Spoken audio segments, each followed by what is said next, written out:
ഞാനൊരു നേതാവിനെ കാണാൻ ശ്രമിച്ചിട്ടില്ല, ആരെയും കണ്ടിട്ടില്ല, ആരും അനുവാദം അതുകൊണ്ട് തന്നെ നിഷേധിച്ചിട്ടില്ല. സസ്പെൻഷനിലാണെന്ന് പറഞ്ഞാലും ഞാൻ പരിപൂർണമായി പാർട്ടിക്ക് വിധേയനായി മാത്രം പ്രവർത്തിക്കുന്ന ഒരാളാണ്. മറ്റൊരു വാർത്ത വന്നത്, ഞാൻ ഇന്ന് ഏതൊക്കെയോ നേതാക്കന്മാരെ കാണാൻ ശ്രമിച്ചു, അവരാരും കാണാൻ സമ്മതിച്ചില്ല. ആ വിഷയത്തിലും എനിക്ക് പറയാനായിട്ടുള്ളത്, ഒരു സസ്പെൻഷൻ കാലാവധിയിൽ ഉള്ള ഒരു പ്രവർത്തകൻ എങ്ങനെയൊക്കെയാണ് പെരുമാറേണ്ടതെന്നുള്ളൊരു ബോധ്യം ഈ പാർട്ടിയുടെ നിരവധി കാലമായിട്ടുള്ളൊരു പ്രവർത്തന നിലയിൽ എനിക്കുണ്ട്.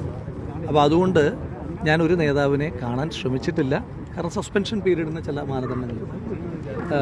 വ്യക്തിപരമായി കാണാൻ ശ്രമിച്ചിട്ടില്ല, ആരെയും കണ്ടിട്ടില്ല, ആരും അനുവാദം അതുകൊണ്ട് തന്നെ നിഷേധിച്ചിട്ടില്ല. ഈ ഇടതുപക്ഷ സർക്കാരിനെതിരെ ആദ്യമായി സമരം ചെയ്തപ്പോൾ 18ാമത്തെ വയസ്സിൽ ജയിലിൽ പോയ ആളാണ് ഞാൻ. പക്ഷേ ഏറ്റവും കൂടുതൽ കാലം ജയിലിൽ പോയത് പിണറായി വിജയൻ സർക്കാരിൻ്റെ കാലത്താണ്.